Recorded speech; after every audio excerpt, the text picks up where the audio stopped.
Welcome back to Farms and Frontlines. I'm your host, Max Terzano, and joining me as always is Major Jessica Rudo. Hey there, how's it going? Pretty good. How are you? I'm doing all right. Excellent. Yeah. You want to pick us up where we last left off? Yeah, so our last episode, we talked about Felix Gallardo getting arrested and all of his lieutenants kind of fighting for land and territories, smuggling routes. That's kind of where we were at. So that takes us into like the late 80s, early 90s. So at the same time, what's happening in the 90s, where it kind of like, where our topic kind of merges is NAFTA. So NAFTA is signed early 90s, and that opens up agricultural imports into the United States from Mexico. And there's a couple of concerns when this happens, right? So it's kind of this free trade agreement, Right. but there are domestic markets. The US is concerned, how do they roll out certain things where it doesn't crush a domestic market in the US, because the stuff coming in from Mexico is typically cheaper. And I mean, I just want to bring up real quick, like we saw the same thing happening in yep. Ukraine with their wheat. Yeah, that's exactly. I was just going to Cheap say that wheat. too. Yeah. Yep. Yeah, no, that's pretty cool Yep. that it ties back in like that. So it's not like a crazy one-off thing. These No. trade agreements are always like trying to look out for domestic production. So to quickly just set up the avocado history, avocados in the 90s are still considered like a fancy food. They date back, obviously, they're prehistoric fruit, right? But where they're eaten by humans, Mhm. it goes back Good. into like the early 1800s, but we don't really see anything in the United States until the teens. And in 1920, the avocado that we know today is called the Hass avocado. Mhm. And and the Hass avocado is an invention. It's a hybrid made by a postal worker. He was an Hmm. amateur horticulturalist. He's living in California, but he's from Wisconsin. His name is Rudolph Hass. He Makes plants a sense. tree in 1925. The original tree, I think it's still around, but they had like protected this tree for for the last 100 years. But his kids like this hybrid of the avocado, so that's really the only reason he keeps going with it. He keeps planting trees. Yeah, he Like you makes like damn a little kids and orchard. your Yeah, avocado yeah. toast. It's too much, and it would be like the equivalent of like $8 today to buy one Wow. avocado. So they were like Dang. ridiculously expensive. So like the fact that he grew them in his backyard, like yeah, if you want to eat them, sure, I've got a tree that's producing them. So Yeah. and they take a couple years to fruit. So you Hmm. know, he will start his own orchard uh, and keep the Hass avocado going. And he's going to sell it to his little neighborhood. His kids are going to sell it, right? And it will eventually pick up steam. But it's the brand that is most exported from Mexico now for a couple of reasons. It holds better, right? It takes a little bit longer to ripen. It's smaller, so you can fit more into a package, and the skin is a little tougher, so it ships better. Hmm. So that's one of the reasons why the Hass avocado is such a big deal now. Right. Okay. The avocado is actually also the first plant that is patented in the U.S. Hmm. The Hass avocado was patented in 1935, It's which I pretty thought was cool. I kind of mean, neat. Yeah. you don't often think about like plants and vegetables being patented. Yeah, or like a Or need to, right? Like, why are you fruits. Or, protecting yeah, why are you yeah. protecting food? But Yeah. I guess that's the Exactly. whole point of what we're talking about, right? There's a reason Yeah. to protect some stuff. So anyway, 50s, it's like a super like fancy part of a meal. You're gonna eat it with like filet mignon. That's how Hmm. it's advertised. So, right, only like super rich people up in Hollywood Hills are eating avocados. And Right. then the 70s, it's gonna get a little bit more widespread, but it's still like really expensive. Nobody really knows how to eat it. Like, what do you do with it? Like, people are trying to bite into it like an apple. Ugh. Yeah, I know. Like, no, that's not gonna work. But then in the 90s, avocados can come from Mexico. They're going to introduce avocados as far away from California and Florida as possible, as those two regions were the domestic markets that were in the United States. Okay, that So we'll makes sense. see them kind of where we're from, like the Northeast is going to see avocados from Mexico first. Okay. And it'll slowly get introduced across the United States. And I bring that up because it's not an overnight sensation where people are like, yes, I love avocados. But the availability of avocados year round is going to change how Americans eat avocados and how frequently they're going to eat it. And it becomes now it's around anywhere from 10 to 12 pounds of avocados per person per year. Oh wow. There's there's billions of pounds of avocados that get exported into the United States every year. So it has become a huge market. Right. So we're kind of seeing how today avocados are a huge industry that have a lot of money behind it because Hmm. people are super into eating their avocado toast, able to be, again, it's something that we can eat year round. It Yeah. has been marketed as a superfood, even though like those things are not real, like superfoods. Yeah. Yeah. Yeah, They really did do a really good job of just marketing and like making the right. avocado like not a must have, but like something Yeah. that's like, wow, this is great. Even If though you it's like think of I can think healthy of like eating, yeah. I can think of like, I don't know, maybe 2, 3 things I make with avocados. And I don't like avocados. I don't like the yeah. texture of it. I wish that I did because everything looks and sounds tasty with avocados, but like the Right. text, I don't like it in my mouth. It's like, well, That's like very I, fair. which I think is Uh, why I was able to like research this like without a bias. You know what I just be mean? like, "Good, I'm correct. These are I know. bad." No. Yeah. But yeah, no, Or I mean, like, like, it's not like the avocado is in like every recipe you're making, it's just kind of a very niche thing where it's only good for like a few recipes, but it's still extremely popular. So like they've done a really, yeah. really good job with making it as widespread and popular as it is. And one of the ways that it's become so popular is the advertising. The avocados from Mexico, everybody kind of knows that jingle, right? Yeah. Avocados from Mexico. Yep. And they're the first produce-based like marketing campaign. And they used the Super Bowl as their start off point where they had a Go big or go guacamole. home, I guess. Yeah, they had a guacamole recipe contest. And then they had like the winner announced during their Super Bowl commercial. Mm, And they're the first ones to actually have, like, a food-based commercial during the Super Bowl, and as hmm. we know now, like, having a commercial during the Super Bowl is, like, a big deal, right? It's a Yes. huge, like, event in and of itself within the Super Yeah. Bowl. Some people But just watch the Super Bowl for the commercials. yeah, but it's actually avocados that kind of start that tradition. Hmm. So, n not only are they the first, like, produce patent, but they're also the first food-based commercial during the Super Bowl. Wow. And the Super Bowl is still the biggest time when people buy avocados and typically to make guacamole. Hmm. It's like 2/3 of their sale is during Super Bowl weekend. It's That's insane. wild that it was so successful. Like, usually you'd think of, like, the Super Bowl as, like, wings, Mhm, and now I guess mhm. guac is right up there, you know? Oh, no, it's been yeah, and for a while, yeah, guacamole, like, with chips, yeah. That's wild. Huge. Yeah, for sure.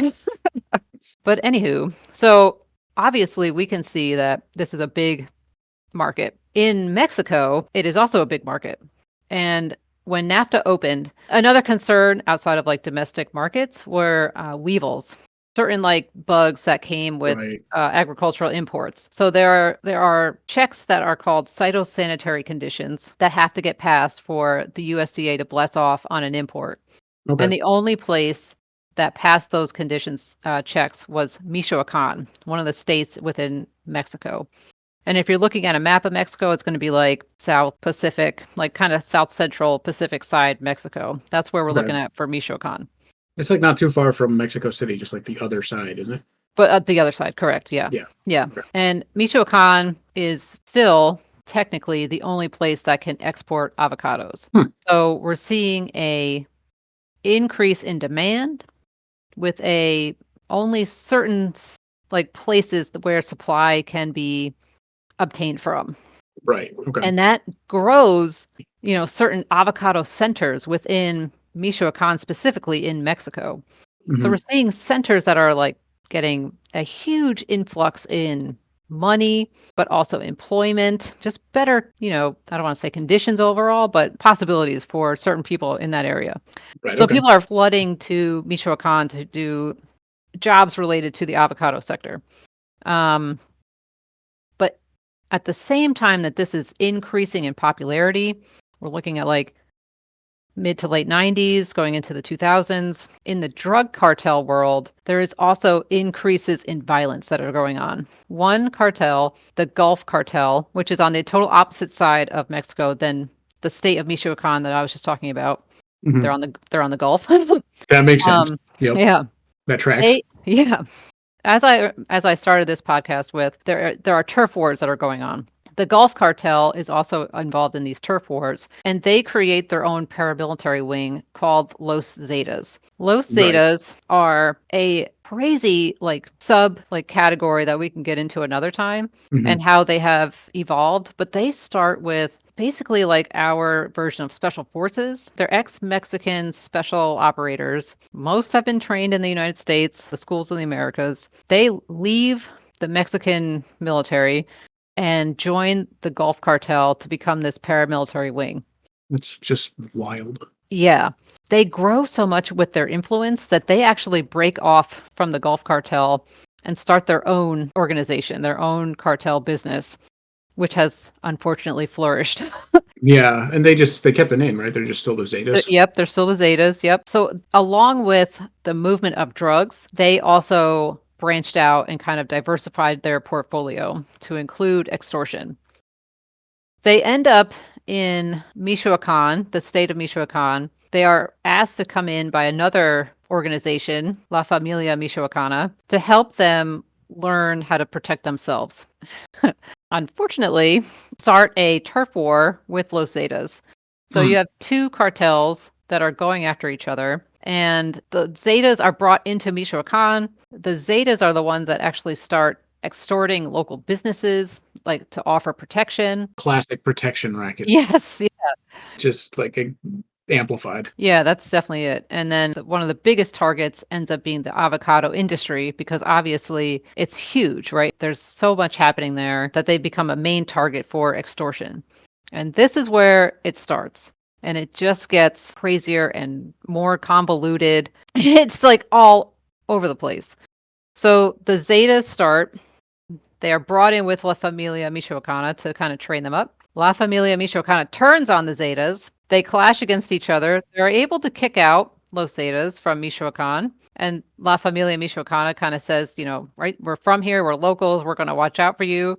But unfortunately, they again start to take over this extortion racket. It Yeah, starts yeah, yeah, kind yeah. of it starts kind of innocent enough, it sounds like, right? The way that they marketed it, where we just need some funding to help us, run our operations.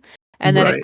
and then it becomes like a mandatory payment Hmm. followed by like terror tactics of like throwing dead bodies over bridges. Mm, Yeah. And then other groups are going to splinter off from La Familia Michoacana, one of them being the Knights Templars. And it gets more and more brutal. The extortion racket continues to thrive and gets more fought after. It's actually so lucrative that it's now one of the like turf wars. And there's even times when like the movement of drugs and actual avocado orchards come together where operations will actually happen like within the avocado trees, right? Like being hidden by avocado trees, but they will right, right. have meth barrels of whatever chemicals Just like within the hiding in the orchard. yeah, in the orchard to like use it as a cover and concealment, which I think is also insane. But It is, but it's like, like these cartels are so powerful. It's not like the local police are coming around being like,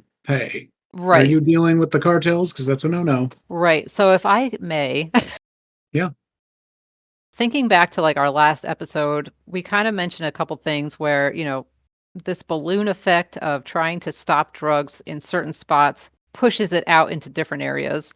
yeah, But it also left a bad taste for any kind of law enforcement. And it also stopped funding of certain like municipalities because, oh, this area is too crazy, right? They don't want our support. We're going to stop funding right, them. right. So it makes the situation worse. So in these areas, Yeah, okay.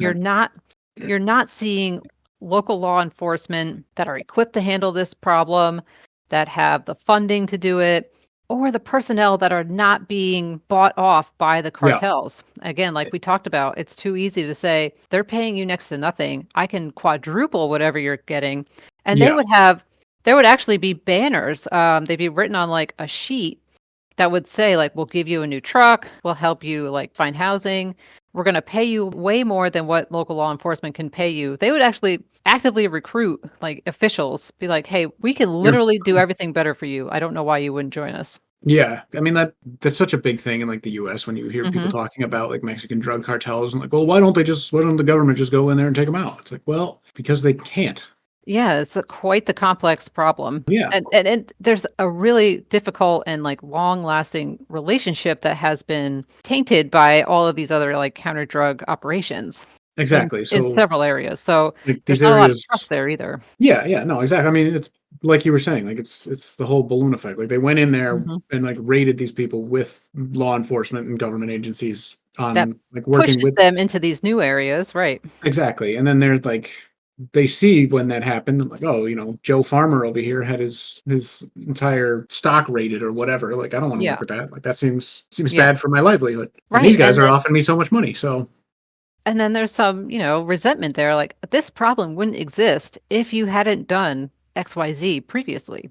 right. So yeah, there's definitely a complicated relationship there. Where are we at then? Let me talk about how the extortion is working. So what's going on is a cartel member will force a worker or a warehouse driver, the place where they're stored, or the landowner to pay a fee just to be able to do whatever they're doing. So that is how it starts, right? So a worker will have to pay to be able to work, pay the cartels. The landowner will have to pay a certain fee per like acre that they own. The warehouse driver will have to pay a fee so that they can get to wherever they're going safely. And then the warehouse itself will have to pay a fee so that it doesn't end up like literally burning down. So they So that's literally are extorting like everyone involved. everyone involved. That's the first layer of it. The second layer is when they sell the avocados. The farmer will sell the avocados at, let's say the going rate, just to make the math easy. Let's say the, Hmm. the going rate was like $1 a pound. Okay. That's what like the importers would buy, right, to bring them into the United States, buy it at $1 a pound. The drug cartels will force the farmers to sell those avocados at like 25 cents a pound. So Mm, they're getting shortchanged there. yeah. The cartels will then turn around and sell those to the warehouse at 50 cents a pound. So they've made money there. Right. They will then buy them back at a reduced price, sell it again. So they're making money like 3 times before it gets to the border. My And goodness. then they'll sell it to the exporter. It'll be valued below market value. So everybody is losing money up to the border. And then the border, it'll just be the set price that it has been. Right. But the So the only cartel will, ones what's the only that? ones really making money, I mean, making correct money are the Yeah, cartels. Like are the cartels who are. everybody else is being shortchanged. That's right. Everybody else getting shortchanged and then forced into those sales. Right. And then roughly the estimates, obviously nobody knows like exactly how much is getting paid. They're not like filing for taxes against what they're Yeah. extorting. Sure. But roughly it's estimated about $300 billion being made off of the extortion of the avocado market. And that's just the extortion. That's not even like the selling That's and right. actual profit. That's wild. That's right. It's just the extortion of it. Right. And who, just so I'm clear, who is currently doing that? I know it's a cartel, but is it La Familia? No, so there are a couple of cartels. The most violent one right now is called the CJNG, the Jalisco Cartel New Generation. So Jalisco. Jalisco is Alas. like it's right next to Michoacan. Okay, so they And just saw like what was going mhm. on and said, we're gonna get in on that. Well, they're also a humongous cartel now. They have Okay, grown because they are like next level violence. I know I keep saying right. that, but like whenever you're It like, keeps wow, leveling up it can't get any crazier than that, then it's like, oh, you're dumping like bodies in acid and then oh, it's like anything more insane and extremely. more brutal. It's like that's what's coming out of this cartel, the Okay. CJNG. Yeah. There was also a group called the Los Viagras. Huh. They were called that because they used to use a ton of gel and like spike their hair all the way up, so they used to call them the Viagras. That's Yeah. hilarious. Yeah. They used to be fighting a while, but CJNG really controls most of it now. So what happened? The La Familia Michoacana, they kind of just fell apart La and like Familia split into Michoacana, different yeah. groups. They kind of fell Okay. apart. The founder of it is Nazario, which we talked Oh, okay. about off Right. off of this before. Nazario is a interesting character in and of himself because Yeah. he is very spiritual. Yeah, that's one way to put it.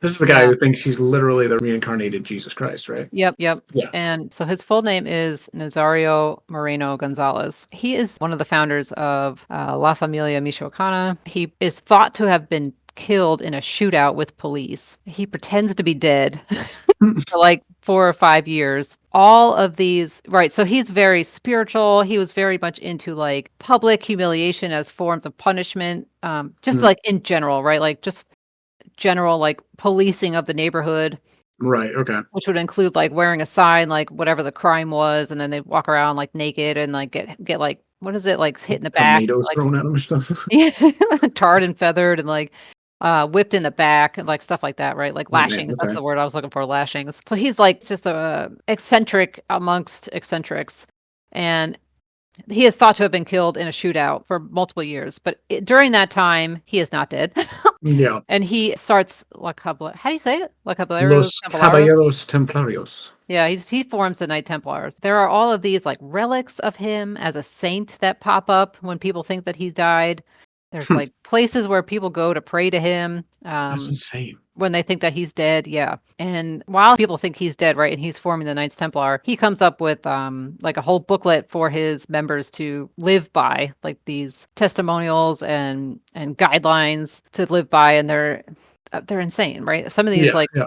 some of them make sense, but most of them are like insanity. Like a violent drug lord is trying to tell you how to live your life like for God, Yeah, and yeah. Who thinks it's he's yeah, reincarnated Christ? Like, I don't know and if he I'd does. be following these. Yeah, and right, exactly. He feels like he's on a mission, right? He's been brought back to bring, who knows, some form of justice into this area. Yeah. And the Knights Templar are around for a while, but he is like actually killed Yeah. in real For life. real? Yeah. Yeah, for real. And 2017, I believe. And then after that, it kind of fizzles out and it breaks off into these other splinter cells. I mean, that makes sense. A group like that, like, you're not going to survive for too long without your, like, Hmm. very eccentric leader, like, Yeah, when that's what your whole group is based on. yeah. So parts of it like continue, right? And they make these other ones, but most, don't. Yeah, they probably can't literally and figuratively hold a candle to the new Yeah. Yeah. generation. Yeah. Yeah. The one thing that I think is also important to talk about when you talk about the Knights Templar, they brought about, again, right, violence that's not really seen before. They are extorting the locals. There's an entire town that is so afraid of them that they pack up and leave in the middle of the night to get Wow. away from this cartel. Yeah. An entire town is like, we're out. Yeah, bye. We Yeah. can't do this anymore. This is too much. And they just pack and leave. They just ghost and like leave everything. That's wild. But something that's happening because of this, and because they're trying to like save their livelihood of these avocados, are these vigilante groups. These locals that come together with like whatever weapons they have. Sometimes they're not like, they're like machetes, and they form checkpoints. They're trying to fill a void that the government cannot. There's things that come out of that as well, right? Hmm. So while it sounds really good, and there's a lot of momentum behind this because there are an increase in a lot of cases of like rape happening. No good. So people are like, Oof. yeah, right. Rape being used as a weapon. So it gets a lot of support from the locals to like form these vigilante groups. Right. Unfortunately, they don't always stay good. And sometimes these vigilante groups become the bad guy. Right. Los Viagras is actually one of those groups. It's a vigilante group. They get uniforms and weapons from the government. The government's like, well, if you're going to go ahead and do it, here, let me help you out because we're not going to do anything else, right? Right. And, it's a hand wave, but yeah. And Los Viagras then end up turning and being the people that they were fighting. Yeah. So they're not. Who could have seen that coming? I know, right? Yeah. It's not the good news story like, oh, the people are going to defend themselves and take it back. There's Right. actually, of course not, right? It's a complicated story that they're not all good in the end. Hmm. So I mean, yeah, it's just a wild scenario. Because like anybody buying like avocados or watching the Super Bowl commercial, you're like, wow, yeah, that looks good. Not. I bet you there's a bunch of drug violence going on down there. right. The only time that there's any mention of all of this insanity is if a USDA inspector is harassed or threatened in any way. Mm, So I think this could be like a sub podcast, like our own little episode right. of like the USDA's involvement, the fees that are coming with these, everything to do with avocados from the US side, Sure. and the weirdness of avocados from Mexico. I love to like do our own little episode on that because some of it is just my theory based on some of the evidence that I've found, but Yeah, no, it's I not would love to dig it's deeper not into that and right. hear about it. And I mean, like, let's be honest, if you and I are sitting here talking about it, like Hmm. the United States government has to at least have an inkling of what's going on. Oh, they know what's going on. Yeah, like Oh it's not yeah. like it's this great kept secret where you were like undercover in Yeah. Mexico No, trying to like right? discover Got him. what's going on. Exactly. Caught him. Yeah. My trench coat. Pardon? Yeah. Exactly. You got a like Groucho Marx mustache Yeah. on. Yes. Where are the avocados? I'm Yeah. sorry, So what was that like, you just said? Gotcha. Yeah. gotcha. It's I, Major Jessica Rudo. Drop your weapons. The whole cartel's like, foiled again. If it wasn't for those pesky podcasters, I would have made it. Exactly. Oh, so like if it's known, like they know there's all Mhm. this extortion, they know it's happening, but it's like there's just nothing to be done about it. And Like right, it's so just what it is. like, can there be a way to track where the avocado comes from? You can do this with I'm not equating the two to like blood diamonds, right? But they do call it like Right. green gold. Is there a way to find, is this a conflict-free commodity? Sure. Because there are some things in place that the USDA has done to try to track where it starts and where it goes, especially for like pest control. Hmm. But there's no way to say like, and nobody died like violently should get you the avocado here. Right, There's right. nothing in place to say like this is a conflict free thing that you're about to purchase. That'd be very interesting. Like Mhm. extortion-free avocados. Oh, interested? The 'Cause that new was organic? Yeah. it reminds me of that, what was it? It was called like Seaspiracy. Seaspiracy? I don't know. Oh. But it was a whole thing about like the fish markets and how it was like these fish were caught. We didn't harm any dolphins. Well, we Oh, the caught these dolphin tunas. free. Yes. Yeah, yeah, Yeah, yeah, and yeah. it's like Yep. any like inspectors or journalists that Mhm. like went on board with these ships like mysteriously died, and it's Yep. just like Oh, okay. yeah. So Mhm. that's we could definitely dive into that for an episode too. But like this kind Yeah. of like reminds me here. Like I'm sure the cartels wouldn't be like, oh, you're an inspector, sure, come along, we'll show you the process. Nothing's going wrong. Well, the inspectors, American inspectors, they don't mess with. They actually, so in 2019, I think they were kidnapped or threatened to be kidnapped. I don't remember now. But after that, the people that did it were killed. The cartels killed them off because they're like, Right. why? Because then, I then they're remember bringing that. heat. They're bringing heat to that. They're Right. bringing U.S. Pressure to the market that they do not want. And I They mean, the inspector's job is to be like, are these avocados good avocados? Not are they are they being clean, right? extorted to Not get here? not are they right, not anything to do with the process surrounding out Exactly. right. Did they fall on the ground? That's what they're looking for, like, Yeah. versus, like, did your family just get murdered because you work here? Like, none of that, Yes. right? Yeah. Yeah. Yeah. Which I'm sure they have like those questions, but it's like don't ask. That's not No. Yeah, your no. No, job. I don't think they It's not in do. your Yeah. purview to be asking that in Right. Mexico, in Right. these cartel-owned areas. Like, But, I mean, I think it's something to think about, like, how do we eat, right? We want something year-round. It has to come from an area like Michoacan, Mexico, but we are recognizing that when we bring all of this money and employment and anything else to an area because we want a product out of there, there are consequences to that. Are we mhm, willing to pay more for an avocado if it means that it's coming for safer conditions?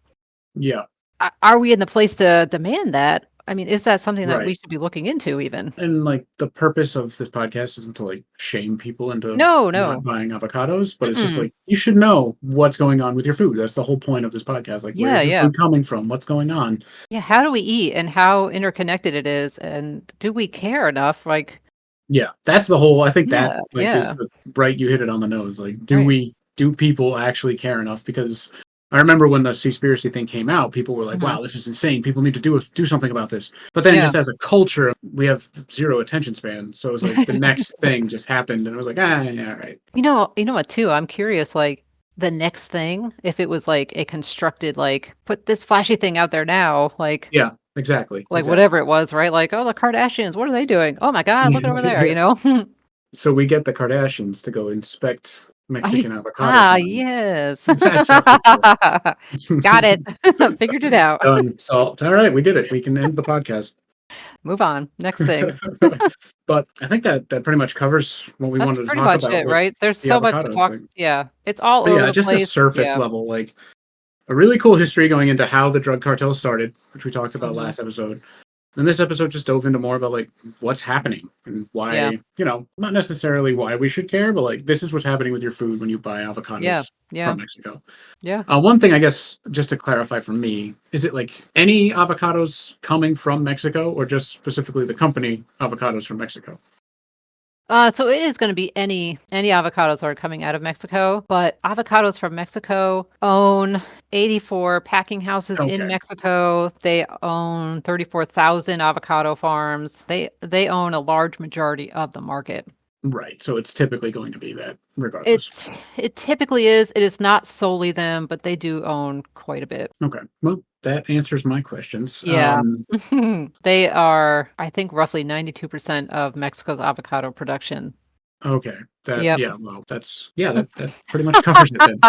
Yeah. Uh, wow. So they're 92%. They're being extorted. Like, Hmm. I don't know. It's just such a weird scenario, you know? Like they have to Yeah. be, I don't want to say okay with it, but they have to be well off enough to that's just like a business expense, Yeah, and they you know? have so it gets more complicated, right? Just briefly, like Avocados from Mexico includes several other entities. One of them is APEAM, which stands for it's the Association of Avocado Exporting Producers and Packers of Mexico. Gotcha. That's not it though. That's not the only avocado like form. There's also called the MHAIA, which is the Mexican Hass Avocado Importers Right. Association. I know, right? Hmm. These loosely fall under Avocados from Mexico, which if you look at Avocados from Mexico, is just supposed to be a marketing organization. So then you get like Ah, weird, you know what I mean? Like right. That makes why are these like organizations underneath a marketing firm? But right. um APEAM specifically has addressed like, hey, there's like violence associated with this. The other thing I didn't even talk about, the avocado, something else that drug cartels are doing is they're illegally farming avocados, which means Huh. that they are cutting down parts of like the monarch butterfly preserve, Uh, this forest that's down there where like all of the world's monarchs travel to. So they're actually cutting into that like conservative land and creating new avocado orchards huh. illegally, right? They don't have a permit to do it, whatever. Right. But again, this goes back to like, what's the government going to do? Hmm. They're not doing anything, right? You can't No. tell where an avocado comes from. Right. So, it could be coming from this illegal avocado farm. But Wow. APAM, this avocado exporting producers and packers organization, has outright said, like, we're not going to do anything about it, right? This is not our problem because environmentally, they're cutting into like they're hurting the butterflies. Right. But Yeah. the other thing is avocado trees suck up like 5 times more water than the trees that they were cutting down. So it's affecting local water supplies. Oh man. Okay. And then the carbon input, like the fir trees that they're cutting down suck up a lot more carbon than the avocado tree does. So there's Right. That makes sense. Yeah. these environmental factors are also like factoring into like people's concern with what is going on with avocados. APAM has said like we're not doing anything about it. This is not our problem. We just deal with getting avocados and exporting them out. Right. But So just so you all know, like it's yeah. happening, but it's not Hmm. our bag. Yeah. No, and they're like very much like pissy about their response. Like, no, this is No. not something we deal with. Yeah. My goodness. Don't try to pin this on us. This is not our fault. It's kinda how it comes out. Yeah. Right. Okay. All right, yeah. Yeah. So I mean, Yeah. yeah. So yeah, that's avocados. I mean, like, Yeah, I don't think there it is. like. I remember when we were first talking about it. Like, Mhm. you think of avocados and you just think like, oh, Super Bowl or like Yeah. guacamole, Mexican restaurant. Like, this is Oh my god, I fun, love them. They're a sweet. healthy Yeah, fat, like yeah. avocado toast. Like, this is great. But like when you look into the history, it's really fascinating because Yeah. again, if the British didn't invade trying to go after the opium, That's we would have right. been just fine. But real talk, it has a wild history of like how these drug cartels started, Mhm. how we got to where we are now, how Yeah. everything ended up. Like the avocados just kind of popped up and were introduced, and then drug Yeah. cartels were like, "Well, we're going to get in on that, and we're Yeah. going to make a lot of money doing it." Right, and then it kinda sets the stage, like, "Hey, we can do it this way." It's not their first extortion racket. It is one of the bigger ones that they start off with, and then it Mhm. just grows, right? Right? The Zetas extort literally everything. They had to Yeah. change the name. They don't even call them drug cartels anymore. They call them transnational criminal organizations because Okay, that makes they're sense. doing so many other things outside of just Drugs. moving drugs. Yeah. Yeah, I mean, we didn't even really talk about drugs this episode because it's just Right. not even Right. what they're doing here. Yeah. Well, we They're did, just like how they're countering drugs and then what that equates to, but no like specific drug movements and stuff. yeah, it's wild. But again, it's just this isn't like shaming anyone. Just like stop No, eating no. avocados. It's just you Well, should know what's happening. I mean, if you do, like, the only people that hurt from that are the farmers, because if the avocado market was to just dry up, they just move on to something else. Exactly. And Limes, it's not like yeah. I'm sorry, transnational criminal organizations Mhm, rely on mhm. only Nope, avocados. They nope, have you'd so only be much hurting the other stuff. farmers. Yeah, Yeah, it only hurts the farmers who would then, inevitably probably just start growing something else that they'd be extorted from. So, and then just to finish off, like, it's now anything produce-wise that is coming out of Mexico that you're buying, so just limes, being, yeah, strawberries, mangoes, peppers, is being extorted. There's like a 99% chance that that product has gone through a cartel member's hands It's that you're buying. insane. Yeah. Mm-hmm. And it's like, I don't know, personally, like I want to support Mexico and like the farmers. Mm-hmm. You Yeah, can't without, it's just part of doing business. Like the same mm-hmm. thing goes with the farmers and the packing and manufacturing that you were Yeah. talking about. They're like, Yeah. yes, it happens. What are you going to do about it? Yeah, right. We're not doing anything about it, is what they're saying too, right? We're not going Yeah, to do it. This is not our problem. But right. yeah, it's crazy. It's just a crazy, really I guess, complex problem. and I guess just one, like to finish this episode, if anything, do you think there will be anything that could happen to kind of rein in this problem, or just the way things are down there? Like, I don't think the Mexican government or army has the manpower or the just power in general to do something about it because it's such a widespread, huge issue. Yeah. Farmers are just everybody's kind of like factored this into just the cost of doing business. Right. So a couple ways of looking at that in terms of exporting, like do we just not export our products and then that market goes away for cartel members? Probably not, right? Mhm. If you're looking as far back as the creation of these countries in Latin America, an export business is a huge part of their economy, and agricultural export products even more so. So, is there a way to get around that part of it? No, not really. Are we going to change how everybody eats, where they only eat seasonally? Probably not. With this podcast episode, probably. Yeah, We you're did right. it. Yep. Another problem solved. Right? And then law enforcement, that is a very complex problem that is multifaceted. There's no way to like singularly like, oh, we're just going to do it this way, right? There's no way Yeah. to just, and the process to fix that would be a multi-generational solution. Do we have a government that is willing to like put something in for decades? Right. I don't know. We Right. did have Plan Colombia, right? And that's probably something that people use against like a multi-decade solution to get something more finite in terms of a more stable law enforcement agency or institution in another country, you know? Yeah. Yeah, I don't No, know. I mean, so it's just something interesting to think Yeah. about as we leave you with that off of this episode. I'm gonna go eat lunch now. Hey, there you go. Hopefully no avocados. I know, right? No, At no, no, least no. for a day. At least today. Yeah. Well, thank you everybody so much for listening. We really appreciate it. We hope you learned something. I think it's an extremely fascinating issue with a lot more depth and detail than we could go into here, but this Yeah. was kind of a surface level, extremely interesting look into what's going on with buying and exporting produce and other things from Mexico. Right. So, Stay tuned to whatever we yeah. talk about next in Farms and Frontlines.